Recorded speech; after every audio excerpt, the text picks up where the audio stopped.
بسم الله الرحمن الرحيم.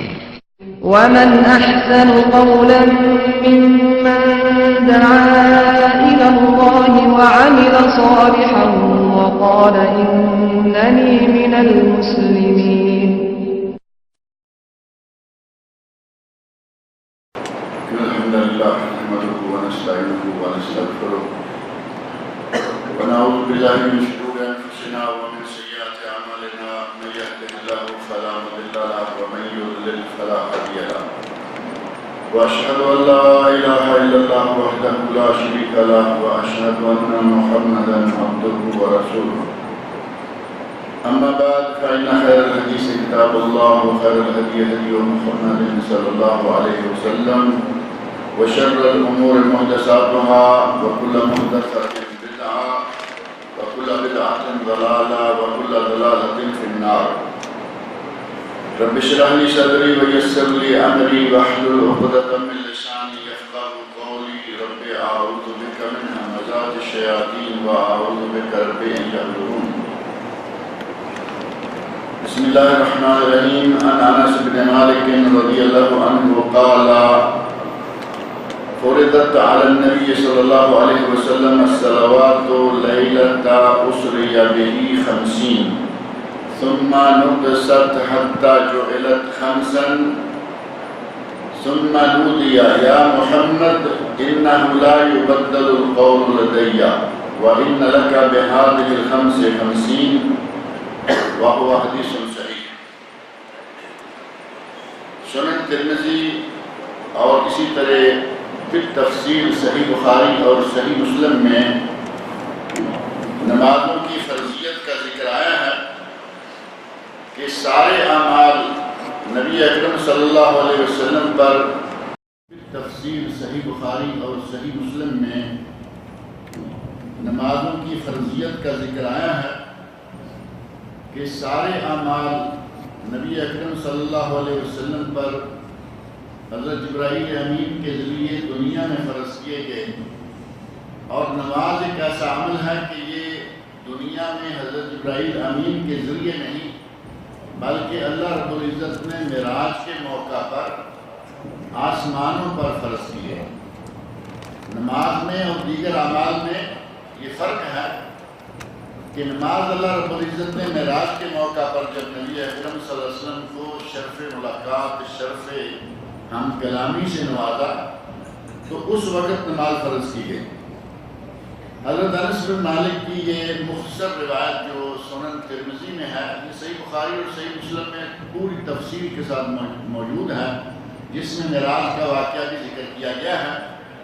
یہاں ان کلمات میں حضرت انس بن مالک رضی اللہ عنہ فرماتے ہیں کہ نبی صلی اللہ علیہ وسلم پر نمازیں اس رات فرض کی گئیں جب کہ آپ کو معراج کروائی گئی اور اس وقت 50 نمازیں فرض کی گئی تھیں. اس کے بعد واقعہ پھر تفصیل بخاری مسلم میں موجود ہے کہ حضرت موسیٰ علیہ السلام کے پاس آئے واپس گئے واپس گئے اور بالآخر 5 نمازیں رہ گئیں. 5 نمازوں کے بعد ثم نودی یہ اعلان کیا گیا یا محمد اے میرے نبی اے میرے محبوب انہ لا یبدل القول لدی ہمارے یہاں باتیں بدلی نہیں جاتی. ہم نے 50 کہا ہے تو 50 ہی کا ثواب ملے گا. ان لک بہذہ الخمس 50 نمازیں آپ 5 پڑھیں گے اور ہم ثواب 50 نمازوں کا دیں. یہ 5 وقتہ نماز جو ہے نماز پنجگانہ اس کے بارے میں اس کی فرضیت کا وقت اور اس کی فرضیت کا مقام جو ہے اس کے بارے میں حضرت انس رضی اللہ عنہ نے فرمایا کہ اتنی فضیلت ہے نماز کی اتنا مقام و مرتبہ ہے کہ وہ دنیا میں نہیں. نبی پاک صلی اللہ علیہ وسلم کو 7 آسمانوں کے اوپر اللہ رب العزت نے اپنے پاس بلا کر یہ نماز فرض کی. حضرت طلحہ بن عبید اللہ کہتے ہیں جاء رجل الى رسول اللہ صلی اللہ علیہ وسلم من اہل نجد. اہل نجد میں سے ریاض اور اس کے ارد گرد کے علاقے جو ہیں وہ نجد کہلواتے ہیں.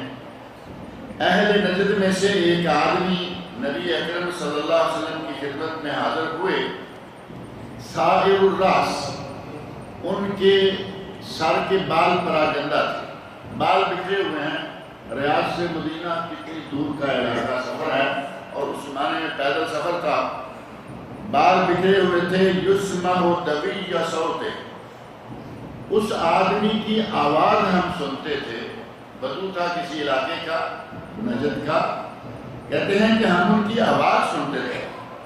ولا یفقہ ما یقول، لیکن ہمیں سمجھ نہیں آ رہی تھی کہ وہ کہتے کیا۔ یہ صحابہ بھی عرب ہیں اور یہ بھی عرب ہیں، لیکن علاقے کا فرق اور ساتھ ہی ساتھ کچھ لہجہ، کہتے ہیں کہ ہمیں آواز کی گونج سی محسوس ہو رہی تھی کہ کچھ کہہ رہے ہیں، لیکن ہمیں ان کی کوئی بات سمجھ میں نہیں آ رہی تھی۔ حتی دنا، یہاں تک کہ وہ نبی صلی اللہ علیہ وسلم کے بالکل قریب ہو گیا۔ وَهُوَ يَسْأَلُ عَنِ الْإِسْلَامِ، اور ہمیں یہ معلوم ہوا کہ وہ اسلام کے بارے میں کچھ پوچھ رہا ہے۔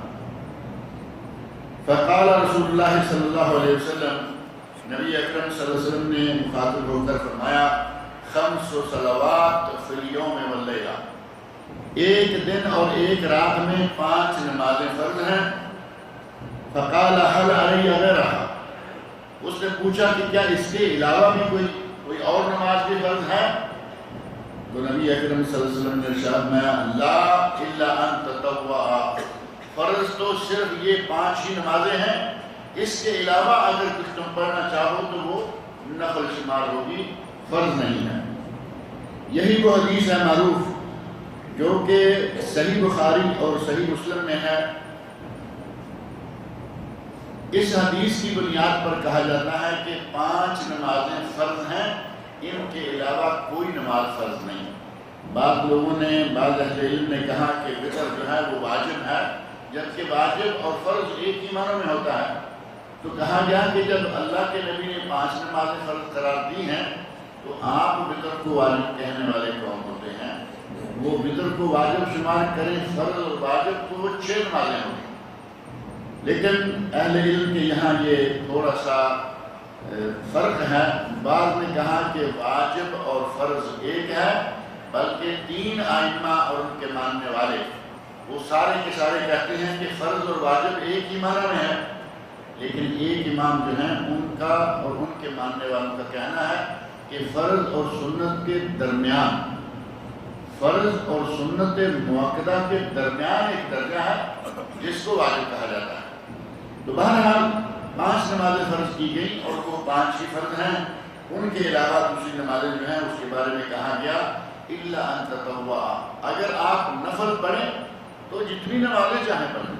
سورج نکلتے ہی ایک نماز ہے، سورج کے طلوع ہوتے ہی شروق کے ساتھ ہی نماز ہے جس کو نماز اشراق کہا جاتا ہے، صلاۃ الاشراق، 2 رکعتیں۔ لیکن یہ سب سے زیادہ نفع مند اس کے لیے ہے جو آدمی فجر کی نماز پڑھے اور ذکر و اذکار میں مشغول رہے اور مسجد میں رکا رہے۔ جب سورج طلوع ہو جائے تو 2 رکعتیں پڑھے، 2 رکعتیں پڑھ کر مسجد سے نکل جائے۔ نبی اکرم صلی اللہ علیہ وسلم ارشاد فرماتے ہیں کہ اسے پورے حج اور پورے عمرہ کا ثواب۔ ان 2 رکعتوں کا ثواب بہت ہے، لیکن یہ ثواب حاصل کرنا یہاں تھوڑا مشکل ہے، کیونکہ یہاں جماعت کے 10 15 20 منٹ بعد گنجائش دیں گے، اس کے بعد کہیں گے کہ یہاں سے ڈیرا اٹھاؤ، ہم نے تالا لگانا ہے، مسجدوں میں تالے لگ رہے ہیں۔ بہرحال اگر کوئی اپنی نیک نیتی سے مسجد میں بیٹھے، جب تالا لگنے لگے مسجد سے نکلے، گھر میں جا کے کہیں بیٹھ جائے، اللہ رب العزت کے یہاں اس کی رحمت کے خزانے بہت بڑے ہیں، وہ ثواب عطا فرمائے گا۔ حضرت عبداللہ بن عمر رضی اللہ عنہما فرماتے ہیں، اب نفلی نماز یہ صرف اشراق ہی نہیں، اگر یہاں سے آپ گھر گئے 9 10 11 تقریباً 11:15 کے قریب تک ایک اور نماز ہے جس کا نام ہے صلاۃ الاوابین۔ ہمارے پاک و ہند میں مشہور ہے صلاۃ الاوابین مغرب اور عشاء کے درمیان۔ مغرب اور عشاء کے درمیان وہ روایت یقیناً ایک ہے، لیکن وہ روایت ضعیف ہے، اور صحیح مسلم میں جو صلاۃ الاوابین کا وقت بتایا گیا وہ یہ ہے کہ 9 سے لے کے 11 ساڑھے 11 تک یعنی سورج کے سر پر آنے سے تھوڑا پہلے تک، جو زوال کے 10-15 منٹ شمار ہوتے ہیں اس سے پہلے، اور صبح اس وقت جب سورج اچھی طرح گرم ہو جائے، اس نماز کی اہمیت اور اس کے وقت کے بارے میں نبی اکرم صلی اللہ علیہ وسلم نے ارشاد فرمایا صلاۃ الاوابین حین ترمد الفصال، صلاۃ الاوابین کا وقت وہ ہے جب اونٹ کے بچے کے پاؤں نیچے سے جلنے لگے۔ اب بڑا اونٹ تو ظاہر ہے کہ پاؤں نیچے سے سخت ہو گئے ہوتے ہیں، وہ کیا جلیں گے؟ دھوپ سے یا ریت کے گرم ہونے سے، لیکن اگر بچہ ہے تو ظاہر ہے کہ اس کے پاؤں نرم ہوتے ہیں۔ اور عربوں کے یہاں یہ پہچاننا بڑا آسان تھا، جہاں بھی اونٹ ہوتے ہیں کہ کس عمر تک بچہ جو ہے اس کے پاؤں نرم رہتے ہیں۔ اونٹ کے بچے کے پاؤں کے جلنے تک یہ صلاۃ الاوابین کا وقت ہے۔ تو اس کا معنی یہ ہوا کہ مغرب عشاء کے درمیان والی روایت پر ضعیف ہے، اس کے مقابلے میں صحیح مسلم کی حدیث ہے، اس میں کسی قسم کا کوئی شک نہیں کہ اس کے قریب بھی ضعف آئے گا۔ اس حدیث میں صلاۃ الاوابین کا وقت بتایا گیا 9 سے لے کر 11:30 تک ہے، اور یہی وہ نماز ہے جس کو صلاۃ الضحیٰ بھی کہا جاتا ہے، اور اسے ہی نماز چاشت، یہ اصل میں فارسی کا لفظ ہے، نماز چاشت، صلاۃ الضحیٰ اور صلاۃ الاوابین، یہ تینوں نام جو ہیں وہ ایک ہی نماز کے ہیں۔ نبی اکرم صلی اللہ علیہ وسلم نے یہ نماز پڑھنے کی نہ صرف تاکید فرمائی بلکہ خود آپ بڑی پابندی کے ساتھ عموماً 8 رکعتیں پڑھا کرتے تھے، کوئی کم پڑھے جائز، زیادہ پڑھے منع نہیں ہے، لیکن نبی صلی اللہ علیہ وسلم نے یہ نماز عموماً ہمیشہ ادا فرمائی۔ اور حضرت ابن عمر رضی اللہ عنہ بیان فرماتے ہیں کہ نبی اکرم صلی اللہ علیہ وسلم نے ارشاد فرمایا بنی الاسلام علی 5، نماز اسلام کی بنیاد 5 چیزوں پر ہے، جو اسلام کے ارکان مشہور ہیں۔ ارکان اسلام 5 ہیں، اور ان 5 میں سے پہلا شہادت ان لا الہ الا اللہ وان محمد رسول اللہ۔ پہلا رکن یہ ہے کہ اس بات کی گواہی دیں کہ اللہ کے سوا کوئی معبود برحق نہیں، اور حضرت محمد رسول اللہ صلی اللہ علیہ وسلم اللہ کے بندے اور اللہ کے رسول ہیں۔ اور دوسرا یہ وَإِقَامِ الصَّلَاةِ، نماز قائم کریں۔ یہ نماز بنیانہ جو ہے یہ نماز اسلام کے 5 ارکان میں سے ایک رکن ہے۔ وَإِيتَاءِ الزَّكَاةِ، اور زکوٰۃ کا ادا کرنا یہ بھی اسلام کا رکن ہے۔ اپنے مال کا حساب کتاب کر کے جتنا سونا ہے، جتنا کیش ہے، جتنا کسی سے ادھار لینا ہے، جو مختلف جگہوں پہ آپ اپنی کمیٹی جمع کرا چکے، کچھ قسطیں جمع کرا چکے جو کہ آپ کے ہیں، وہ چاہے اس وقت آپ کے ہاتھ میں نہیں لیکن آپ کے ہیں، محفوظ ہیں، ان سارے پیسوں کو اکٹھا کریں اور ان میں سے 2.5%، 100 میں سے 2.5، 1000 میں سے 25، لاکھ میں سے 2.500 یہ زکوٰۃ ہیں جو عموماً اللہ والے رمضان المبارک میں نکال دیا کرتے ہیں تاکہ رمضان کی برکات بھی حاصل ہو جائیں اور فریضہ بھی ادا ہو جائے۔ لیکن اگر کسی کو اچانک پیسہ ملا رمضان کے 4-6 مہینے کے بعد تو اس کے لیے ضروری نہیں ہے کہ وہ اگلے رمضان میں لازم ادا کرے، کیونکہ سال گزرنا یہ اس کی فرضیت کے لیے ضروری ہے۔ البتہ اگر کوئی ایڈوانس دے دیتا ہے، 6 مہینے گزرے اس نے زکوٰۃ ادا کر دی، کہا کہ رمضان آیا ہے، مبارک مہینہ ہے، تو یہ اس کے لیے بہت ہی اچھا ہے، بہتر ہے۔ والحج، اور چوتھا رکن ہے حج، اور 5واں ہے وصوم رمضان، رمضان المبارک کے روزے رکھنا۔ بعض احادیث میں رمضان پہلے ہے اور حج بعد میں ہے، اور بعض میں رمضان بعد میں ہے اور حج پہلے ہے۔ پر اس سے کوئی فرق نہیں پڑتا، اسلام کے 5 ارکان جو ہیں وہ معروف ہیں۔ اب وہ اوقات جن اوقات میں نماز کا پڑھنا جائز نہیں ہے، جن کو اوقات مکروہ کہا جاتا ہے، وہ 5 اوقات ہیں۔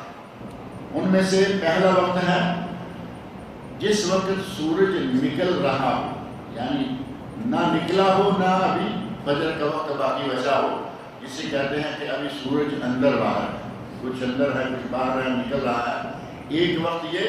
اور دوسرا وقت ہے جب سورج غروب ہو رہا ہو، جیسے صبح کے وقت اندر باہر کا وقت ہے، اسی طرح شام کے وقت بھی سورج اندر باہر ہوتا ہے، اس وقت بھی نماز نہیں ہے۔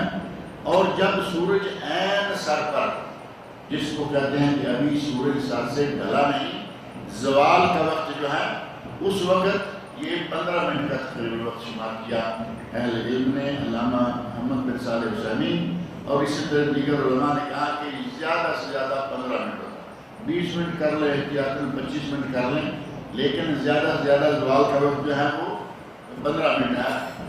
یہ 3 ہو گئے، اور فجر کی نماز سے لے کر سورج طلوع ہونے تک 4، اور عصر کی نماز سے لے کر سورج غروب ہونے تک 5۔ یہ 5 اوقات ہیں جن کو اوقات مکروہہ کہا گیا۔ ان میں نفل نماز پڑھنا جائز نہیں۔ وہ آدمی بیٹھا ہوا کہنے میں نفل شروع کر دیتا ہوں، یہ جائز نہیں۔ لیکن اگر کوئی بھولا ہوا ہے، فرض بھولا ہوا ہے، یاد آ گیا، وہ ان اوقات میں فرض ادا کر سکتا ہے۔ اسی طرح کوئی سبب بن گیا ایسا، کوئی باعث ہے، تو پھر وہ نماز پڑھ سکتا ہے۔ عمومی نفل جو ہے وہ نہیں پڑھ سکتا۔ مثلا باہر سے آیا، عصر کے بعد مسجد میں داخل ہوا، عصر کو پڑھ چکا ہے، اسے مسجد میں بیٹھنا ہے، اسے اجازت ہے کہ وہ 2 رکعتیں پڑھ کے بیٹھ جائے، کیونکہ یہ تحیۃ المسجد، مسجد میں آیا اور اس کا مسجد میں بیٹھنا ایک سبب ہے، ورنہ باہر رہے، چھوٹا سا کام ہے، گھومتے ہوئے کر کے جانا ہے، جائے اسے 2 رکعتیں پڑھنے کی ضرورت نہیں ہے۔ لیکن اگر بیٹھنے کا ارادہ ہو تو 2 رکعتیں پڑھے بغیر بیٹھنا جائز نہیں، کیونکہ نبی اکرم صلی اللہ علیہ وسلم کا ارشاد ہے اذا دخل احدکم المسجد فلا یجلس حتی یصلی رکعتین۔ اگر کوئی آدمی مسجد میں داخل ہو تو اس کے لیے جائز نہیں ہے کہ 2 رکعتیں پڑھے بغیر وہ بیٹھ جائے۔ یہ تحیۃ المسجد ہے، یہ آپ کسی بھی وقت مسجد میں داخل ہوں یہ پڑھ لینا چاہیے۔ اور بعض اہل علم نے کہا کہ یہ تحیۃ المسجد کی 2 رکعتیں واجب ہیں۔ حضرت عقبہ بن عامر الجہنی رضی اللہ تعالیٰ عنہ کہتے ہیں 3 ساعات کان رسول اللہ صلی اللہ علیہ وسلم ینہانا ان نصلی فیہن او ان نقبر فیہن موتانا۔ ہمیں نبی صلی اللہ علیہ وسلم 3 اوقات میں نماز ادا کرنے سے اور اپنے مردوں کو دفن کرنے سے منع کیا کرتے تھے۔ یعنی ان اوقات میں بہتر یہ ہے کہ میت کو دفن نہ کیا جائے، لیکن اگر اتفاق ایسا ہے میت ایسے وقت میں ملی کہ اب عصر ہو گئی، عصر کی نماز پڑھی، مغرب تک انتظار کرنا میت کے لیے ناممکن ہے، لاش کے خراب ہونے کا خطرہ ہے یا کوئی بھی اور سبب ہے، تو دفن کر سکتے ہیں، جیسا کہ کوئی عذر اور مجبوری میں کیا جاتا ہے۔ میت کو دفن کرنا اور نفل پڑھنا ان اوقات میں نبی صلی اللہ علیہ وسلم نے ہمیں منع کیا۔ حین تطلع الشمس بازغۃ حتی ترتفع، جس وقت سورج نکلنے لگے جب تک کہ وہ اچھی طرح چڑھ نہ جائے۔ وحین یکون قائمۃ الظہیرہ حتی تمیل الشمس، جب سر پہ سورج آ جائے جب تک کہ وہ سر سے زائل نہ ہو جائے۔ وحین تضیف الشمس للغروب، اور جب سورج غروب ہونے کے قریب ہو جائے، یعنی صبح کا، شام کا، سورج کے اندر باہر ہونے کا وقت، اور دوپہر کا جب کہ سورج عین سر پر۔ وقد اوضح النبی صلی اللہ علیہ وسلم علت النہی عن الصلاۃ فی هذه الاوقات فی الحدیث الآتی۔ حضرت ابو امامہ الباہلی رضی اللہ عنہ کی حدیث میں ان اوقات میں نماز نہ پڑھنے کے اسباب بھی نبی صلی اللہ علیہ وسلم نے بتائے ہیں۔ حضرت ابو امامہ کہتے ہیں قال عمر بن انبسہ السلمی، عمر بن انبسہ السلمی رضی اللہ عنہ نے بیان کیا ہے، وہ کہتے ہیں یا نبی اللہ اخبرنی عما علمک اللہ واجہلہ اخبرنی عن الصلاۃ۔ اے اللہ کے نبی، آپ کو جو اللہ نے سکھلایا ہے اور میں اس سے لا علم ہوں، مجھے اس کے بارے میں کچھ بتائیے، مجھے نماز کے بارے میں خبر دیجیے۔ قالا، تو نبی اکرم صلی اللہ علیہ وسلم نے فرمایا صلی صلاۃ الصبح، صبح کی نماز پڑھو، ثم اقصر عن الصلاۃ حتی تطلع الشمس حتی ترتفع، فجر کی نماز پڑھنے کے بعد رک جاؤ، یعنی اب کوئی نفل وغیرہ نہ پڑھو یہاں تک کہ سورج نکل کر اچھی طرح چڑھ آئے، یعنی کم از کم ایک نیزہ سورج باہر نکل آئے، اس وقت صلاۃ الاشراق کا وقت ہوتا ہے۔ صلاۃ الاشراق جو میں نے عرض کیا ہے کہ نبی صلی اللہ علیہ وسلم حج اور عمرہ کے برابر ثواب ہے، وہ یہ بھی نہیں ہے کہ سورج ابھی نکلنا نظر آنا شروع ہوا اور آپ نے پڑھنا، جب ایک رمح، ایک نیزے کے برابر نکل آئے، یعنی کافی سارا چڑھ آئے، تو اس کے بعد وہ نماز پڑھیں۔ فَإِنَّهَا تَطْلَعُ بَيْنَ حِينَ تَطْلَعُ بَيْنَ قَرْنَيْ شَيْطَانٍ، سورج جب نکلتا ہے تو شیطان کے دو سینگوں کے درمیان نکلتا ہے. یہ پچھلے دنوں میں نے یہاں ذکر کیا تھا نا کہ شیطان سورج کے طلوع ہونے کے وقت اپنے سینگ جو ہیں وہ اس طرح زمین میں گاڑ دیتا ہے اور کافر لوگ جو ہیں وہ اس وقت اس کو سجدہ کرتے ہیں. مسلمان جب سجدہ کریں گے تو لگے گا کہ شاید یہ بھی کفار کی طرح شیطان کی پوجا کر رہے ہیں. اور فرمایا وَحِينَئِذٍ يَسْجُدُ لَهَا الْكُفَّارُ، اس وقت کفار اس کو سجدہ کرتے ہیں، سورج کو ماننے والے. جس وقت سورج نکلتا ہے اس وقت وہ سورج کو سجدہ کرتے ہیں. شیطان نے اپنے سینگ گاڑے ہوئے میں کہتا ہے کہ یہ لوگ مجھے سجدہ کر رہے ہیں. اس وقت مسلمان نماز پڑھیں گے تو گویا کہ ان سے مشابہت ہو جائے گی. فرمایا کہ اس وقت تک رکے رہو جب سورج اچھی طرح چڑھ کے آ جائے. ثم صلی، تو پھر تم نوافل پڑھنا چاہو تو رکعت اشراق کی پڑھو، زیادہ پڑھو کوئی حرج نہیں. فإن الصلاة مشہودہ محظورہ، نماز پڑھتے وقت فرشتے حاضر ہوتے ہیں، شاہد بنتے ہیں. یعنی جب تم نفل نماز پڑھتے ہو تو نفل نمازوں کی ادائیگی کے وقت فرشتے موجود ہوتے ہیں گواہی کے لیے اور حاضری کے لیے، نیک مجلس اور نیک جگہ اور نیک عمل کی وجہ سے. حتیٰ یستقل الظل بالرمح ثم اقصر عن الصلاۃ، جب پھر کسی دوسری نماز کے لیے کہا کہ ظہر پڑھ لی، اب عصر اس وقت پڑھو جب رمح کا سایہ پورے اس کے برابر ہو جائے. یعنی ایک نیزہ کھڑا کریں یا ایک کوئی لکڑی کا پیس ہے، کوئی بھی چیز ہے اسے کھڑا کریں، جب اس کے برابر سایہ ہو جائے اس وقت عصر کی نماز پڑھو. اور فرمایا اس کے بعد پھر رک جاؤ.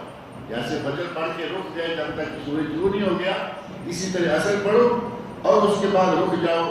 فَإِنَّهُ حِينَئِذٍ تُسْجَرُ جَهَنَّمُ، اس وقت جہنم کو گرم کیا جاتا ہے. یہ نماز ظہر کے لیے سورج کے سر سے ڈھلنے سے لے کر ایک رمح یا ایک نیزے کا سایہ اس کے برابر ہو جانے تک ظہر کی نماز جو ہے وہ پڑھنی ہے. لیکن جب سر سے سورج ڈھلنے لگے، سر کے اوپر آ جائے تو اس وقت نماز نہ پڑھو. عین سورج کے سر پر ہونے کے وقت فرمایا حِينَئِذٍ تُسْجَرُ جَهَنَّمُ، اس وقت جہنم کو گرم کیا جاتا ہے. تو باہر کے وقت آپ دیکھیں سردی ہو گرمی ہو، بہرحال سورج اپنا آپ دکھا رہا ہوتا ہے، تھوڑی سی گرمی ہوتی ہے. نبی صلی اللہ علیہ وسلم فرمایا کہ اس وقت جہنم کو گرم کیا جاتا ہے. فَإِذَا أَقْبَلَ الْفَيْءُ فَصَلِّ، جب سورج سر سے ڈھل جائے اور اس نیزے کا سایہ دوسری طرف پڑھنا شروع ہو جائے اس وقت پڑھو. فَإِنَّ الصَّلَاةَ مَشْهُودَةٌ مَحْظُورَةٌ، نماز کے وقت فرشتے حاضر ہوتے ہیں، شہادت دیتے ہیں. حتیٰ تصلی العصر، یہاں تک کہ پھر عصر کا وقت ہو جائے تو تم عصر کی نماز پڑھو. ثم اقصر عن الصلاۃ، اور پھر نماز سے رک جاؤ، نماز پڑھنا روک دو. حتیٰ تغرب الشمس، یہاں تک کہ سورج غروب نہ ہو جائے. فإنها تغرب بین قرنی شیطان، کیونکہ سورج شیطان کے دو سینگوں کے درمیان ڈوبتا ہے. جیسا کہ صبح دو سینگوں کے درمیان چڑھتا ہے، اسی طرح شام کو دو سینگوں کے درمیان ڈوبتا ہے. کفار میں سے بعض کفار جو ہیں سورج کی پوجا کرنے والے، وہ سورج کے طلوع ہوتے وقت اور غروب ہوتے وقت، یہ دو وقت ایسے ہیں کہ وہ سورج کی عبادت کرتے ہیں. ان دونوں اوقات میں جب کہ بالکل غروب ہونے کے اور طلوع ہونے کے وقت ہو، نبی صلی اللہ علیہ وسلم نے فرمایا کہ یہ مکروہ اوقات ہیں، ان میں نماز نہ پڑھی جائے. اور حضرت ابو سعید خدری رضی اللہ تعالیٰ عنہ فرماتے ہیں سمعت رسول اللہ صلی اللہ علیہ وسلم یقول، میں نے نبی صلی اللہ علیہ وسلم کو یہ کہتے ہوئے سنا، لا صلاۃ بعد الصبح حتی ترتفع الشمس، فجر کی نماز پڑھنے کے بعد سورج کے اچھی طرح چڑھ آنے تک کوئی نماز نہیں ہے. ولا صلاۃ بعد العصر حتی تغیب الشمس، اور عصر کے بعد بھی سورج کے غروب ہو جانے تک کوئی نماز نہیں ہے. اب ان دو تین احادیث میں آپ کے سامنے مکروہ اوقات 5 آ گئے: سورج نکلتے وقت، سورج ڈوبتے وقت، سورج کے سر سے ڈالتے وقت، عصر سے لے کے مغرب تک، اور فجر سے لے کے طلوع آفتاب تک. یہ 5 اوقات جو ہیں ان کو اوقات مکروہ شمار کیا گیا. اور بعض اوقات ایسے ہیں کہ اگر ان میں نماز پڑھی جائے ان اوقات میں سے اور اس کا کوئی سبب ہو تو وہ جائز ہے. جیسے میں نے پہلے تحیۃ المسجد کے بارے میں ذکر کیا ہے. ام المؤمنین حضرت ام سلمہ رضی اللہ عنہا فرماتی ہیں انہ صلی اللہ علیہ وسلم صلی رکعتین بعد العصر، نبی صلی اللہ علیہ وسلم گھر تشریف لائے اور آپ نے 2 رکعتیں عصر کے بعد پڑھی ہیں، اور عصر کے بعد 2 رکعتیں کوئی نہیں ہیں، نبی اکرم صلی اللہ علیہ وسلم بھی نہیں پڑھا کرتے تھے، ہم بھی نہیں پڑھتے، کوئی نہیں پڑھتا، عصر کے بعد مغرب تک کوئی نماز نہیں ہے۔ تو ایک دن آپ نے نماز پڑھی، کہتی ہیں فسألتہ عن ذلک، میں نے پوچھا کہ یا رسول اللہ یہ 2 رکعتیں کیا ہیں؟ آپ تو منع کرتے ہیں کہ عصر کے بعد کوئی نفل نہیں ہے، اور آپ نے یہ 2 رکعتیں کیوں پڑھی ہیں؟ فقال، آپ نے فرمایا یا بنت ابی امیہ، اے ابو امیہ کی بیٹی، یعنی حضرت ام سلمہ کے والد کا نام، سألت عن الرکعتین بعد العصر، عصر کے بعد کی 2 رکعتوں کے بارے میں جو تم نے پوچھا ہے، وَإِنَّهُ أَتَانِ نَاسٌ مِّنْ عَبْدِ الْقَيْسِ، میں مسجد میں تھا، نماز ادا کر دی، ظہر کی نماز ادا کر دی، عبد القیس کے قبیلہ کے لوگ میرے پاس آ گئے، بیٹھ گئے، اور فَشَغَلُونِي عَنِ الرَّكْعَتَيْنِ اللَّتَيْنِ بعد الظُّهْرِ، اور انہوں نے مجھے ظہر کے بعد والی 2 رکعتوں سے مشغول کر دیا۔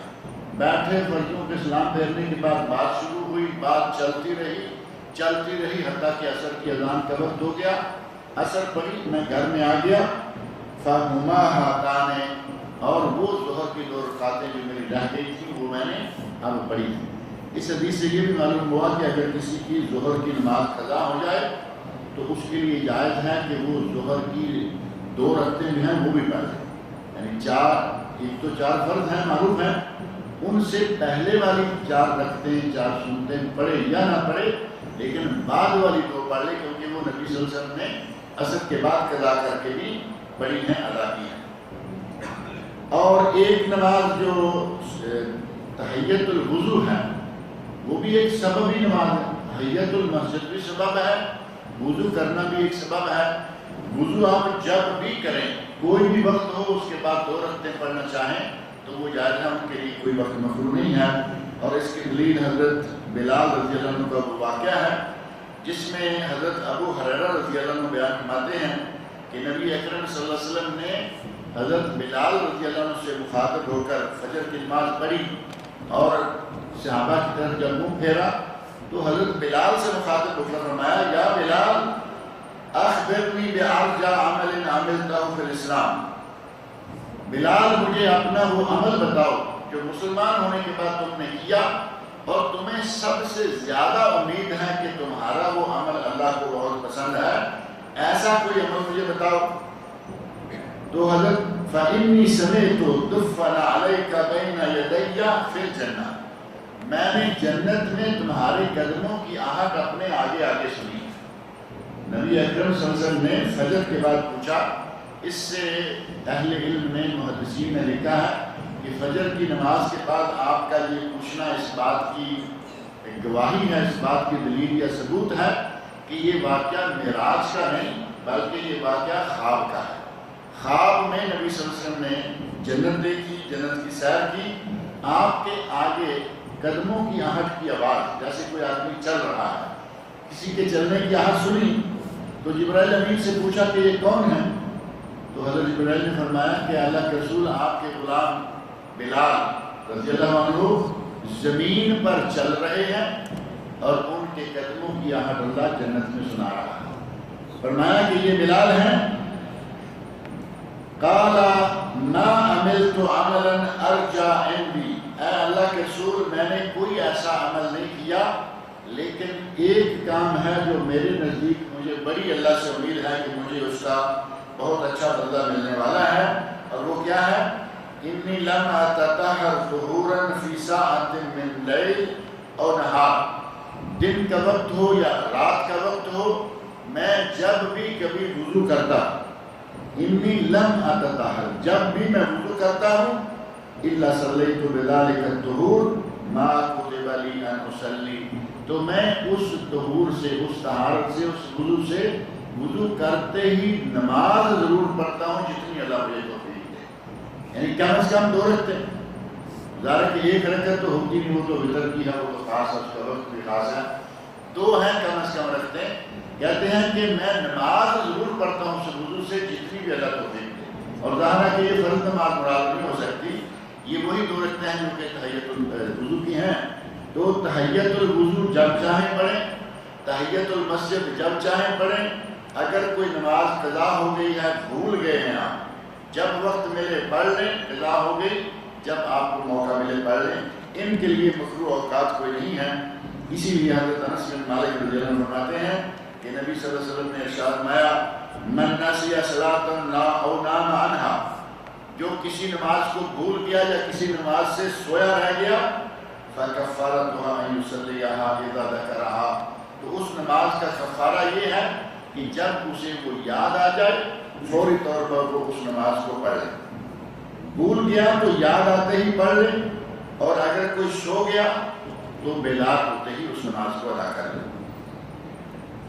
اور حضرت ابو قتادہ السلمی رضی اللہ عنہ سے مروی ایک حدیث ہے ان رسول اللہ صلی اللہ علیہ وسلم قال، نبی صلی اللہ علیہ وسلم نے ارشاد فرمایا اذا دخل احدکم المسجد، جب تم میں سے کوئی شخص مسجد میں داخل ہو، فلیرکع رکعتین قبل ان یجلس، تو وہ بیٹھنے سے پہلے 2 رکعتیں ضرور پڑھ لے. یہ ہے تحیت المسجد. تحیت المسجد، تحیت الوضو، اور اسی طرح ہی اگر کوئی نماز بھول گیا ہے وہ جب چاہے پڑھ لے، اور کوئی نماز سوئے ہوئے گزر گئی ہے جب چاہے پڑھ لے. ان کے لیے کوئی خاص وقت مقرر نہیں ہے. ان دلائل سے، ان احادیث سے پتہ چلا کہ جو 5 مکروہ اوقات ہیں ان میں یہ نمازیں پڑھی جا سکتی ہیں. یعنی یہ نمازیں بھولی ہوئی یا قضا ہو چکی ہے، بھولے نہیں لیکن کسی عذر سے قضا ہو گئی، اور صلاۃ تحیت المسجد اور تحیت الوضو، ان چاروں نمازوں کے لیے کوئی وقت نہیں ہے. یہ مکروہ اوقات میں بھی ادا کی جا سکتی ہے. آگے بعض مسائل ہیں، مثلاً کچھ لوگ آتے ہیں اور فجر کی جماعت کھڑی ہوتی ہے اور وہ ساتھ ہی سنتے پڑھنا شروع کر دیتے ہیں. ان کے بارے میں انشاءاللہ تفصیل اگلے اتوار کو آئے گی، اور اگلا اتوار جو ہے وہ رمضان سے باہر آئے گا، اس لیے انشاءاللہ العزیز حسب ثابت جو عشاء کے بعد کا ہمارا وقت ہے وہ اسی وقت میں آ جائے گا. سوال ہے کہ گیس کی تکلیف اتنی شدت سے ہو کہ ہر نماز میں وضو قائم رکھنا تقریباً ناممکن ہو، تو ایسی صورت میں نماز کیسے ادا کریں؟ اسی طرح سے اگر لیکوریا کی شکایت ہو تو نماز اور عمرہ، لیکوریا گیس جس کو سلسلے ری کہا جاتا ہے، سلسلے ری، اور ایک ہے سلسلے بول، پیشاب کا قطرہ آتا رہتا ہے اس کو کنٹرول نہیں ہوتا، اور ایک ہے استحاضہ، خون کا قطرہ عورت کو مسلسل جاری رہتا ہے. ان سب کے دوران صرف احتیاطی تدابیر اختیار کر لے، وضو کرے اور ایک نماز اسے پڑھ لے.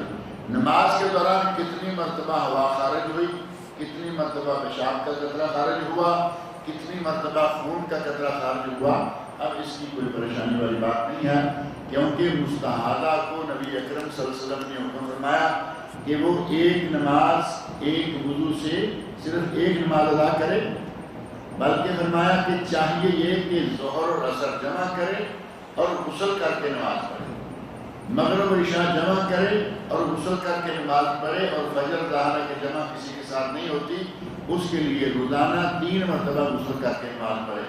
روزانہ کے لیے بڑا مشکل ہے روزانہ 3 مرتبہ غسل کرنا. پھر فرمایا کہ کم از کم ہر نماز کے لیے وضو ضرور کرے. یہ نہیں ہے کہ مغرب پڑھی اور اس کے ساتھ عشاء بھی پڑھ لیں. اب ظاہر ہے کہ جس کا قطرہ پیشاب کا نہیں رکتا، خون کا نہیں رکتا، ہوا نہیں رکتی، اس کا وضو تو نماز کے دوران بھی ٹوٹ رہا ہے. یہ تو نبی اکرم صلی اللہ علیہ وسلم کی رحمت اللہ علیہ ہے کہ آپ نے اس کے عذر کو مانتے ہوئے کہا کہ وہ نماز پڑھ لے. اب نماز کے دوران 3 مرتبہ 4 مرتبہ اگر اسے وضو کرنا پڑتا ہے تب جا کے نماز مکمل ہوتی ہے. یہ تکلیف مالا یطاق ہے، یہ ہر آدمی کے بس میں نہیں ہے کہ اتنا کرے، اور سردی کے موسم میں تو پھر اور بھی زیادہ یہ تکلیفیں ہو جائیں. تو نبی صلی اللہ علیہ وسلم نے فرمایا ایک نماز ایک وقت کی پڑھ لے اور اس کے بعد سمجھے کہ اس کا وضو ختم ہو گیا، دوسری نماز کے لیے پھر سے وضو کرے. لیکن اگر کبھی ایسا ہے کہ مغرب عشاء مسجد میں اکٹھی ہو گئی، اس نے ایک وضو کیا ہے، مغرب عشاء دونوں پڑھ ایک وقت کی مسلسل 10 12 15 18 20 رکھتے ہیں پڑھتا ہے. تراویح ہے، عشاء کی نماز کے لیے مسجد میں آتا ہے 4 رکھتے ہیں عشاء کی، پہلے 2-4 رکعتیں آگے پڑھتا ہے، عشاء کے بعد کی 2 سنتے ہیں، اس کے بعد تراویح ہے، ایک ہی وضو کے ساتھ یہ ساری پڑھ سکتا ہے، کوئی حرج نہیں۔ لیکن یہ کہے کہ 4 رکعتیں ظہر کی پڑھی تھیں، اب میں 4 رکعتیں ساتھ ہی عصر کی بھی پڑھ لیتا ہوں، اس کی گنجائش نہیں ہوتی۔ یہ ان سب کے لیے ہے جس کو سلسلے ریح، گیس کی بیماری، یا سلسلے بول، پیشاب کے قطرے کی بیماری، یا استحاضہ، خون کے قطرے کی بیماری ہو۔ اور لیکوریا جو ہے اس کے بارے میں تو عموماً کہا گیا کہ یہ کیونکہ قطرہ جیسے پیشاب کا نکلتا رہتا ہے، اسی طرح کوئی قطرہ جو ہے خواتین کو لیکوریا کا نکلتا رہتا ہے۔ اور اسی کو آپ عمرہ پہ بھی لے لیں کہ جس طرح ایک مرتبہ وضو کر کے نماز پڑھ لی ہے، اس طرح ایک مرتبہ غسل کر کے وہ عمرہ شروع کرے۔ اگر اسے کوئی اور عذر جو وضو توڑنے والا ہے لاحق نہیں ہوتا تو وہ اسی ایک وضو سے اپنا عمرہ مکمل کر سکتا ہے۔ عمرہ کی نیت سے نکلے ہم اور عورت کو حیض ہو جائے تو کیا احرام اتار دیں یا کیا حرم مسجد میں داخل ہو سکتے ہیں؟ احرام باندھنے سے حرم حلال نہیں ہو جاتا۔ احرام باندھنے میں اگر عورت نے احرام باندھا ہوا ہے لیکن وہ منزل سے ہے، اس کو حیض آ چکا ہے، تو وہ جائے ہوٹل میں رک جائے۔ اگر وہ رک سکتی ہے وہاں 2-4-6 دن جب تک کہ وہ پاک نہ ہو جائے، تب تک وہ ہوٹل میں رکی رہے۔ اور اگر جلدی واپس آنا ہے، احرام اتار کے واپس آ جائے، لیکن وہاں مکہ مکرمہ میں ایک دم دے کے آئے۔ کسی بھی وقت اگر احرام کا یا حج کا، عمرہ کا یا حج کا احرام باندھ لیا جائے، اسے مکمل کیے بغیر اگر اتارنا پڑتا ہو تو دم دینا واجب ہو جاتا ہے۔ اس خاتون کے لیے یہی ہوگا کہ وہ یا تو یہاں سے جاتے ہو مثلا طائف پہنچنے تک حیض شروع ہو گیا، وہ احرام نہ باندھے، گھر والوں کے ساتھ جائے، وہاں ہوٹل میں رہے، کمرے میں رہے، گھر والے عمرہ مکمل کریں، وہاں سے واپس آ جائیں۔ اور اگر احرام باندھتی ہے اور شوہر خدا کے ساتھ موجود ہے یا والد ہے، اسے پتہ ہے کہ ہم نے یہاں رکنا ہے، تو پھر اتنا رکنا ہوگا کہ وہ خون سے پاک ہو جائے، غسل کرے اور عمرہ کرے، ایسی شکل میں وہ احرام باندھ کر جائے۔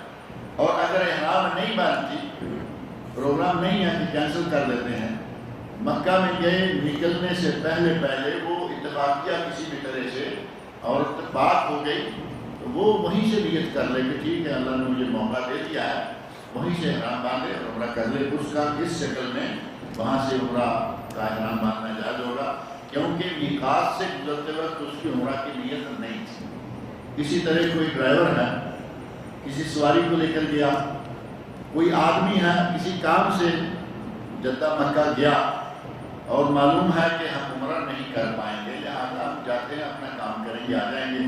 وہاں پہنچنے پر یہ معلوم ہوا کہ ہمیں گنجائش نکل آئی۔ اگر گنجائش نکل آئے اچانک، تو وہ جدہ سے، مکہ سے، حرم سے احرام باندھ کے عمرہ کر سکتا ہے، جائز ہے۔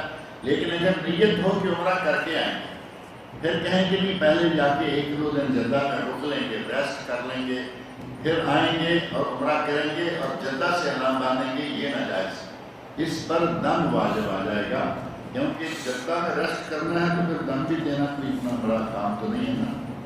بہت لوگ کرتے ہیں اور بہت غلط کرتے ہیں۔ کہتے ہیں آپ لوگ بیوقوف ہاں؟ کہتے ہیں آپ لوگ بیوقوف ہیں، اس طرح کہتے ہیں۔ جو منع کرنے والے ہیں وہ بیوقوف، بس ٹھیک۔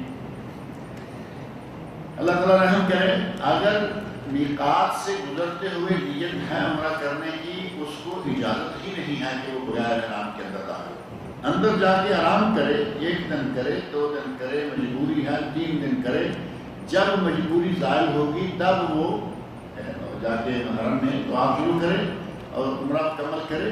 لیکن اگر جا رہا ہے اور پھر یہ فتویٰ جیسے بزرگ بتا رہے ہیں، یہ ٹیکسی ڈرائیور فتویٰ دیتے ہیں کہ بیوقوف ہیں جو تمہیں ایسے کہہ کے بھیج رہے ہیں، تندوری والا بھی یہ فتویٰ دے رہا ہے، تندوری چکن والا نہیں، تندور روٹیاں پکانے والا، وہ بھی فتویٰ دے رہا ہے۔ وہ اس موضوع میں آپ کو جدہ مکہ مدینہ کے لوگ سارے مفتی نظر آئیں گے، وہاں چلتے پھرتے ذرا نہیں جی یہاں سے احرام باندھو، مسجد عائشہ چلے جاؤ، جدہ سے آئے ہو تو یہیں سے احرام۔ اگر نیت یہ ہے کہ میں عمرہ کر کے آؤں گا، اس کا میقات سے آگے گزرنا حرام۔ احرام کا معنی یہ ہے کہ اگر، اور وہ حدیث ہے، یہ تندور والوں کے یا بقالے والوں کے کہنے سے تو فتوے نہیں بنتے ہیں نا، نبی صلی اللہ علیہ وسلم کے ارشادات سے باتیں ہوتی ہیں. نبی صلی اللہ علیہ وسلم نے ارشاد فرمایا کہ جو آدمی حج یا عمرہ کی نیت رکھتا ہے، لمن اراد الحج او العمرہ، جو آدمی حج یا عمرے کا ارادہ رکھتا ہے وہ میقات سے آگے بغیر احرام کے نہ گزرے. میقات سے آگے گزرنا وہ جائز نہیں ہے. شیخ عورت کو حیض ہو جائیں اور وہ احرام کی حالت میں اب میقات سے آگے نکل گئی، ہوٹل میں رکیں گے وہ 4-5 دن، احرام اتار دے، دوسرے کپڑے پہن لیے، اسی میں رہے. احرام کی نیت میں رہے بڑے بدلے کوئی عرض نہیں، لیکن احرام کی نیت ختم نہ کرے کہ میرا حیض شروع ہو گیا لہٰذا میں، وہ احرام میں رہے گی، نیت وہ رہے گی، اور کپڑے جو ہے وہ موقع چینج کرے، کوئی عرض نہیں ہے، غسل بھی کیا جا سکتا ہے. کتنے مال کی موجودگی زکوٰۃ کو فرض کر دیتی ہے؟ 7.5 تولے سونا ہو تو زکوٰۃ فرض ہو جاتی ہے، اور 52.5 تولے چاندی ہو تو زکوٰۃ فرض ہو جاتی ہے، اور 52.5 تولے چاندی کی قیمت کے بقدر کیش ہو تو زکوٰۃ فرض ہو جاتی ہے. یعنی اگر کسی کے پاس 52.5 تولے چاندی کے برابر قیمت 2,000-2,500 ریال شاید 52.5 تولے چاندی قیمت بنتی ہے، اگر اتنا کیش ہے تو اس پر بھی زکوٰۃ شروع ہو جائے گی. یعنی 2,500 ریال پر زکوٰۃ، 7.5 تولے پر زکوٰۃ، 52.5 تولے پر زکوٰۃ. اور یہ جو عموماً لوگ کرتے ہیں کہ 7.5 تولے تک زکوٰۃ نہیں، 2-4 بیٹیوں کی 7-7 تولے سونے کی الگ الگ مقدار جو ہے وہ رکھی ہوئی ہے، یہ اس کی، اس کی، اس کی، اور بیوی کا 7.5 تولے 7 تولے الگ ہے، ماں کا 7 تولے الگ ہے، ڈھیروں سونا گھر میں ہے، اور کہتے ہیں کہ ہم پہ زکوٰۃ فرض نہیں ہوئی. یہ اللہ کی ذات کے ساتھ کیا معاملہ کر رہے ہیں؟ گھر کے اندر سونا موجود ہے اور سارے سونے کا مالک گھر کا مالک ہے. بیٹیوں کا سونا بھی ابھی اس کا ہے، بیٹیاں بھی کوئی 2 سال کی ہے، کوئی 4 سال کی، کوئی 6 سال کی. بیٹیوں کے سونے پر باپ کو زکوٰۃ دینا فرض ہے جب تک بیٹی کی شادی کر کے اس کے گھر روانہ نہ کر. اگر اس کے شوہر کے پاس چلی گئی، خلاص آپ کی وہ جان چھوٹ کی، زکوٰۃ دے نہ دے اب کھاتا اس کا اور اس کے شوہر کا ہے. لیکن اپنے گھر میں رکھتے ہوئے بیٹیاں گھر میں ہیں، اور پھر آپ کہیں کہ نہیں یہ اس کا ہے، اس کا ہے، ابھی کسی کے پاس 7.5 تولے نہیں ہوا، تو وہ معاملہ جو ہے وہ غلط ہے. وہی ابھی کہہ رہا تھا کہ ایک تو گھروں میں جو ہے قامت جو ہے وہ مالک نہیں ہوتی، اور کسی عزیز کے گھر بات ہوتی ہے. سارے لوگوں کا آج کل یہی حال ہے، بیویاں ہی مالک ہوتی ہیں، بیویاں ہی مالک ہوتی ہیں تو انہیں کہیں کہ تم زکوٰۃ ادا کرو. اسی لیے کہا نا کہ شوہر کو چاہیے تھے، مال جو ہے وہ کیش تنخواہ کون لاتا ہے؟ شوہر. کم از کم سال میں 1 مہینہ تو اپنی مرضی کر لینا، باقی مہینوں میں لا کے اس کی جیب میں دے رہا ہے. 1 مہینہ زکوٰۃ کا حساب کر کے وہ زکوٰۃ کاٹ کے باقی کی وہ لا کے جمع کرا دے، لیکن اگر یہاں تک مجبوری بنی ہوئی ہے. بہرحال اگر گھر کے اندر کی زکوٰۃ نہ نکالی جائے گی تو ذمہ دار شوہر ہوگا. بیوی تو منع کرے یا نہ کرے اس کی مرضی ہے. اور بعض دفعہ کئی لوگ تھوڑی سی سستی کرتے ہیں کہ اماں زکوٰۃ نکال دینا. اماں ہے جو بیچاری، اس کو نہیں معلوم، اتنا بزرگ لوگوں کو اتنا زیادہ نہیں ہوتا کہ کیا ہوگا کیا نہیں ہوگا، پیسہ ہے لوگوں کو نکال دوں. یہ ذمہ داری ہے آدمی کی، جو آدمی کما کے لا رہا ہے، کہ وہ کوشش کر کے اپنی آنکھوں کے سامنے زکوٰۃ کا حساب کروا کے اماں سے نکلوائے، ابا سے نکلوائے، گھر والی مالکہ سے نکلوائے. بیوی کو جیسے کہہ رہے ہیں کہ مالکہ تو وہی ہوتی ہے، اس سے نکلوائے یا خود نکالے. یہ ذمہ داری اس آدمی کی ہے. 7.5 تولے سے کم سونے پر زکوٰۃ دینی ہوگی یا نہیں؟ یہ تو مسئلہ حل ہو گیا نا. 7.5 تولے سے کم ہے لیکن اتنا 5-6 لوگوں کے پاس گھر میں ہے، زکوٰۃ دینی ہوگی. لیکن اگر پورے گھر میں 7.5 تولے سے کم ہے تو پھر اس پر زکوٰۃ نہیں ہوگی. کیا سونے کا بھی 1 سال تک استعمال ہونا شرط ہے؟ سونا بھی 1 سال تک اگر آپ کے پاس باقی ہے تو پھر اس پر زکوٰۃ ہے، ورنہ نہیں. حیض والی عورتیں مسلل عیدگاہ کے احاطے میں داخل ہو سکتی ہیں یا عیدگاہ کے نماز والے حصے سے باہر ہوتے ہیں؟ وہ مسلح جو ہے مسلل عید وہ مسجد نہیں ہوتی، سال میں 1 نماز اس میں پڑھی جاتی ہے، 2 نمازیں عید کی صرف. لہذا اس احاطے میں داخل ہو جائیں لیکن پیچھے رہیں. اور پیچھے چونکہ خواتین بے شمار بیٹھتی رہتی ہیں، آپ لوگ دیکھتے ہی ہوں گے. اگر وہ نماز میں شرکت نہیں کرتی تو نبی صلی اللہ علیہ وسلم فرمایا کہ کم از کم وہ مسلمانوں کی دعا میں شریک ہو جائیں گی. یعنی وہاں مصلی تک پہنچیں اور تھوڑا پیچھے رہیں، آگے لوگ نماز پڑھنے لگیں، خواتین سب بنا کے کھڑی ہو جائیں گی اور حیض والی عورتیں جو ہیں وہ پیچھے بیٹھی رہیں گی، اور جس وقت تک امام خطبہ دے گا خطبہ سنیں گی، دعا مانگے گا، دعاؤں میں شریک ہو جائیں گے۔ عید کی تکبیرات کس وقت سے شروع کر کے کس وقت تک ختم کر دینی چاہیے؟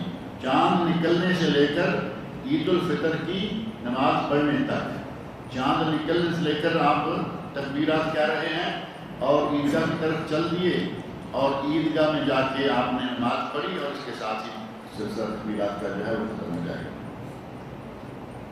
ظہر کی نماز چھوٹ گئی اور عصر کی جماعت کھڑی ہے، پہلے جا کے جماعت کے ساتھ آپ ظہر کی نماز پڑھیں، کیونکہ آپ کی ظہر نہیں ہوئی اور عصر کی 4 رکعتیں ہیں، یہ بھی 4 ہیں۔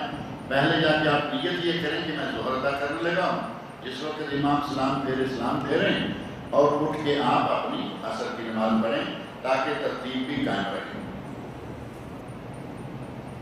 کسی دوسرے شخص کا مال امانت کے طور پر پاس رکھا ہو اور کچھ مدت کے بعد اسے لوٹانا ہو تو کیا اس مال پر امانت رکھنے والا زکوٰۃ؟ امانت رکھنے والے کو یہ کوئی جرمانہ نہیں ہے، زکوٰۃ اس پر ہے جس کا مال ہے۔ جس نے امانت رکھی ہے وہ اپنے مال سے زکوٰۃ خود نکالے، جس کے پاس پڑی ہے وہ نہیں نکالے گا، کیونکہ اس نے تو اپنا مال سمجھ کے نہیں رکھا ہوا، کسی کا مال ہے اور محض امانت کے طور پر اس کے پاس محفوظ ہے، زکوٰۃ اس پر فرض ہے جس کا مال ہے۔ اسی طرح ادھار ہے، میں نے کسی سے ادھار لیا ہوا ہے اور مثال کے طور پر 50,000 ادھار مجھ پر ہے، اور جس نے مجھے دے رکھا ہے اسے معلوم ہے کہ جب مانگوں گا مجھے مل بھی جائے گا، یہ مرا ہوا قرضہ نہیں ہے، ڈوبا ہوا قرضہ نہیں ہے، تو جس کا قرضہ ہے وہ زکوٰۃ ادا کرے گا، جس پر ہے وہ نہیں، وہ تو پہلے مفروض ہے۔ جس نے پیسے کسی کو قرضہ دیے ہوئے ہیں وہ اس کی زکوٰۃ ہے وہ نکالے گا، اس پر واجب ہے، فرض ہے۔ اور اگر کچھ لیا ہوا ہے تو جمع تفریق کر لیں، جو دیا ہوا ہے قرضہ وہ 50,000 ہے، جو کسی وجہ سے لیا ہوا ہے وہ 10,000 ہے، 10,000 مائنس کریں، 40,000 کی زکوٰۃ جو ہے وہ ادا کر دیں۔ اللہ رب العزت مجھے اور آپ سبھی کو کتاب و سنت پڑھنے اور ان پر عمل کرنے کی توفیق عطا فرمائے۔ اللہ رب العزت ہمارے آپ کے شامی قیام قبول فرمائے، اور آج رات لیلۃ القدر کی راتوں میں سے ایک رات ہے، اللہ تعالیٰ ہمیں لیلۃ القدر بھی عطا فرمائے اور سارے مہینے کی عبادتوں کو قبول کرے۔ تقبل اللہ